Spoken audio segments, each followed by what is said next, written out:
Madam President, I've read the accounts, and so have many of you. A young mother from Honduras, two young sisters from Guatemala, a 6-year-old child from El Salvador. They're all told by a local cartel that for a price, a better life awaits them in America. They're told, as evidenced by those chanting Biden, Biden at the border, that this new president has opened the borders and that amnesty is imminent. So get in while you can. These vulnerable people are flocking to smugglers and violent criminals and paying them all that they have for their chance to get in while they can. In the last month, traffickers have allegedly made as much as $14 million a week smuggling men, women, and children across the border. And once indebted to cartels and coyotes, the price these vulnerable people pay is far more costly than money. According to media reports, men are used as slaves, women are raped endlessly. In fact, a third of the women making their way to the border are reportedly sexually assaulted, and 68% of the people coming across the border are physically assaulted. Children are rented, trafficked, and recycled, as they put it, forced to pose as the child of one illegal immigrant after another to activate the so-called Flores get-out-of-jail-free card. One former Border Patrol agent told me that the smugglers prefer to use babies because they're unable to tell Border Patrol agents that these are not, in fact, their parents. And what of those who escape the clutches of the cartels? Well, estimates of how many children are currently in Customs and Border Patrol custody vary from more than 4,000 children to well over 15,000. Thousands of these children are being held, packed into housing facilities for well over the 72-hour limit required by Flores, and with no end in sight. The Biden administration is doing all it can to hide the humanitarian crisis created by its own immigration policies, a disaster that Secretary Mayorkas refuses to acknowledge as a crisis.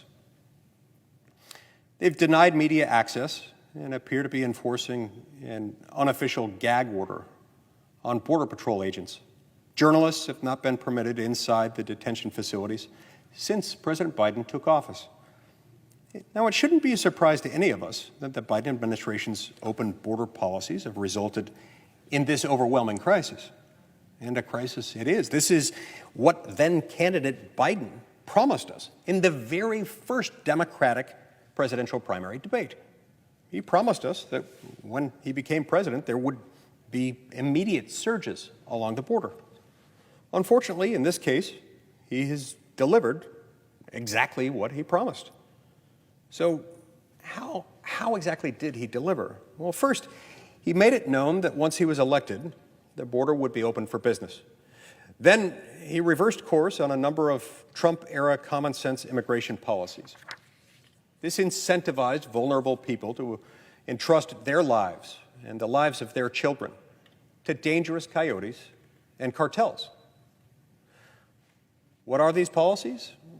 The Safe Third Country policy, implemented by the Trump administration, requires asylum seekers to apply for asylum in the first safe country in which they arrive.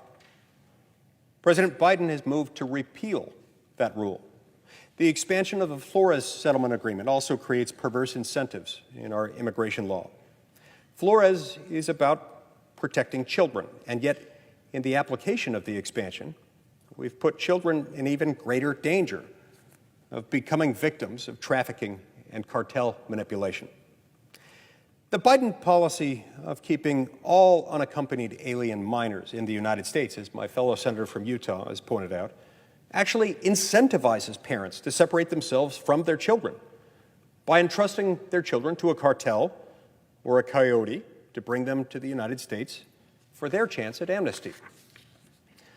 By moving to loosen the requirements of asylum and expand its application, President Biden has invited immigrants who could find safety in other regions of their own country or an adjacent country to make the dangerous journey to the United States.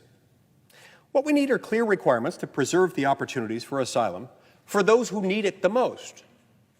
No, America is the land to which those seeking a better life look for relief, and we should provide relief where we can. We also have a duty to protect our border, our citizens, and our laws, our national interests.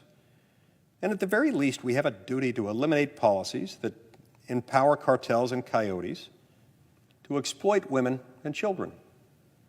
We must stop incentivizing vulnerable people to make a journey that will very rarely lead to the outcome they desire. To this end, and together with Congressman Andy Biggs and several of my fellow senators, I've introduced the Stopping Border Surges Act to address some of the more egregious loopholes in our immigration laws. This bill remedies the expansion of the Flores Settlement Agreement that puts so many children in danger by requiring the release of minors with any adult claiming to be the child's parent. It provides expedited processing for unaccompanied minors from all countries. Process is currently available only to children from Mexico and Canada. Immediate processing will blunt the incentive for parents to send their children on this dangerous journey alone. In an effort to end the trafficking of children by cartels, it strengthens protections for children released to adults within the United States. It tightens the asylum process so that we can better serve those who genuinely need the protections we can offer. And it incentivizes immigrants to enter our country through official ports of entry. This bill offers a new common sense series of reforms that will help stem the flood of immigrants at our border and free vulnerable women and children from the clutches of the cartels and of the coyotes. And for that reason, I urge all of my colleagues to support it, to join it, to vote for it. And now, having previously received consent, I'd like to conclude these remarks in Spanish. Remarks directed specifically to those who might be considering making the dangerous, perilous journey to the southern border of the United States or sending their families. Por favor, no manden a sus esposas e hijas por esta jornada para ser abusadas sexualmente por los coyotes y los carteles. Escuchamos cuento tras cuento de traficantes secuestrando mujeres y niños aún mucho tiempo después de cruzar la frontera. En el año 2019, el New York Times documentó decenas de encuentros de estas mismas mujeres. Este es solo uno de estos cuentos de Melvin, una madre de 3 hijos con 36 años de Guatemala. Por muchas semanas, los hombres que ella pagó para traerles segura a los Estados Unidos le drogaron con pastillas y cocaína. No le permitieron salir ni para bañarse. Ella dijo, creo que desde que me pusieron en ese cuarto, me mataron. Nos violaron tantas veces que dejaron de vernos como seres humanos.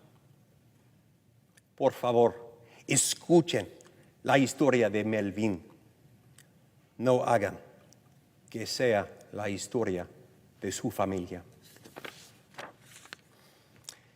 Madam President, as if in legislative session, I ask unanimous consent that the Judiciary Committee be discharged from further consideration of S-884, and that the Senate proceed to its immediate consideration. Further, I ask unanimous consent that the bill be considered read a third time and passed, and that the motion to reconsider be considered made and laid upon the table. Is there objection? Reserving the right to object. Senior Senator from Utah. Madam President, I appreciate the sentiment expressed by my friend and distinguished colleague, the senior senator from Illinois, particularly when he expressed a desire no longer to have people send their children on the long, perilous journey from Central America to the United States. On that, he and I certainly agree, just as we've agreed on a number of other issues over the years. I do think it's regrettable we're not able to reach this agreement today. This is something we ought to be able to solve right here, right now. This is a very dire set of circumstances, and we have to remember what we're talking about dealing with the Flores Agreement. We're in a position where so many of the children coming up through these caravans are in danger because we've got in place policies that require the release of minors to any adult claiming to be the child's parent. We ought to have expedited processing requirements for unaccompanied minors, just as we have in place already for unaccompanied minors coming from Mexico and coming from Canada. It makes me wonder, what is it about children from Central American countries, from any country other than Canada and Mexico, that makes them undeserving of that same expedited processing requirement? This is something we need to do. And yeah, I understand our immigration system is a mess and it needs reform, but I don't understand why it is that anyone would want to accept the default assumption we can't fix anything with immigration. We can't even fix this problem subjecting these unaccompanied minors from Central American countries, including Guatemala, Honduras, and El Salvador. Why can't we give them any relief here until such time as we can come up with a comprehensive immigration reform proposal? It's disappointing to me that we can't do that today. We will keep trying, we'll keep moving on this effort. This is important.